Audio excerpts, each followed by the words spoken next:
ഇടുക്കി മൂന്നാർ ഗ്രാമപഞ്ചായത്തിന്റെ മാലിന്യ പ്ലാന്റിലെ തീ പൂർണ്ണമായും അണയ്ക്കാനായില്ല. പ്ലാസ്റ്റിക് വസ്തുക്കൾ ഇപ്പോഴും കത്തുകയാണ്. പ്രദേശത്ത് ശക്തമായ പുകയാണ്. ഇന്നലെ വൈകുന്നേരത്തോടെയാണ് മാലിന്യ പ്ലാന്റിന് തീ പിടിച്ചത്. രാഹുൽ സുരേഷ് തയ്യാറാക്കിയ റിപ്പോർട്ടിലേക്കാണ് ഇനി.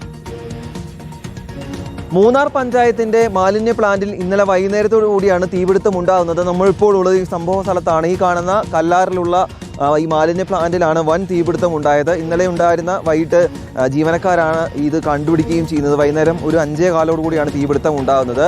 അടിമാലി, മൂന്നാർ, രാജാക്കാട് തുടങ്ങിയ ഫയർ സ്റ്റേഷനിൽ നിന്നുള്ള ഫയർ യൂണിറ്റുകൾ എത്തി പുലർച്ചെ 3 മണിക്കാണ് തീ പൂർണ്ണമായും കെടുത്തിയത്. പക്ഷേ ഇപ്പോൾ വെയിൽ ശക്തമായതോടുകൂടി വീണ്ടും തീ കത്തിക്കൊണ്ടിരിക്കുന്നതിൻ്റെ ദൃശ്യങ്ങൾ കൂടിയാണ് കാണുന്നത്.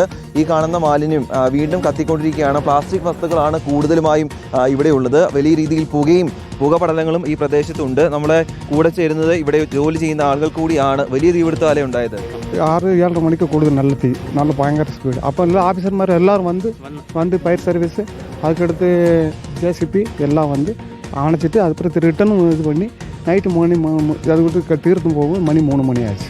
ഇപ്പോൾ രാവിലെ വീണ്ടും കത്തുന്നുണ്ടല്ലേ? ഇപ്പോൾ രാവിലെ തിരുപ്പി കത്തിട്ടുണ്ട്. തിരുപ്പി അതൊക്കെ അണയ്ക്കാതൊക്കെ ഇപ്പോൾ വണ്ടി വന്നിട്ടുണ്ട്. അതെല്ലാം അണയ്ക്കതൊക്കെ இந்த சேசிப்பு വന്നിട്ടുണ്ട്. അകത്തെ ഈ മെഷീനുകൾ എല്ലാം കത്തിപ്പോയി. എല്ലാം കത്തിട്ടുണ്ട്. ആ ഫയർ ആകുന്നത് എന്ത് ഇടത്തിലും നമുക്ക് അറിയത്തില്ല. അത് വന്നിട്ട് നമുക്ക് ഒന്ന് CCTV ക്യാമറയിൽ ചെക്ക് பண்ணிட்டு എല്ലാ സാറുമാർ பார்த்துட்டு சொல்லுவாங்க. ഇതിന്റെ ഈ ബാറ്ററി പൊട്ടിത്തെറിച്ചു എന്നുള്ളതാണോ പറയുന്നത്? സംശയം ഒന്നും പറയാൻ പറ്റില്ല. അത് തീ കത്തിക്കുമ്പോൾ ഞങ്ങൾ അകത്ത് പോകാൻ പറ്റില്ല. ഞാൻ പറയുന്നുണ്ട്. ஆனால் പട്ടൻ പഴയ വെടികെട്ടിച്ച് അത് மட்டும் നമുക്കറിയാം. ഈ രീതിയിൽ പുകയുണ്ട്. മൊത്തം പുകയാണല്ലേ? മൊത്തം എല്ലാം പുകയാണ്. എന്തായാലും ഇപ്പോൾ വീണ്ടും ഫയർഫോഴ്സ് സംഭവ സ്ഥലത്തേക്ക് എത്താൻ പോവുകയാണ്. ഇപ്പോൾ തീ ശക്തമായ വെയിലായതോടുകൂടി തന്നെ ഇത് വീണ്ടും കത്തിയിരിക്കാനുള്ള സാധ്യതയുണ്ട്. ഇതിൻ്റെ അകത്ത് പ്ലാസ്റ്റിക് വേർതിരിക്കുന്ന മെഷീനുകളെല്ലാം ഉണ്ടായിരുന്നു. അതെല്ലാം പൂർണ്ണമായും കത്തി നശിക്കുകയും ചെയ്തിട്ടുണ്ട്. ഇപ്പോൾ തീ അണച്ചില്ലെങ്കിൽ വീണ്ടും ഈ കാണുന്ന പ്ലാസ്റ്റിക് വസ്തുക്കൾ വലിയ രീതിയിൽ തീ പിടിക്കാനുള്ള സാധ്യതയുണ്ട്. അത് വലിയ രീതിയിൽ തീ ആവുന്നതിന് മുമ്പ് തന്നെ ഫയർഫോഴ്സ് സംഭവ സ്ഥലത്തേക്ക് എത്തി തീ അണയ്ക്കാനുള്ള ശ്രമം ആരംഭിക്കും എന്നുള്ളതാണ് ഇവിടെ നിന്നുള്ള ആളുകൾ പറയുന്നത്.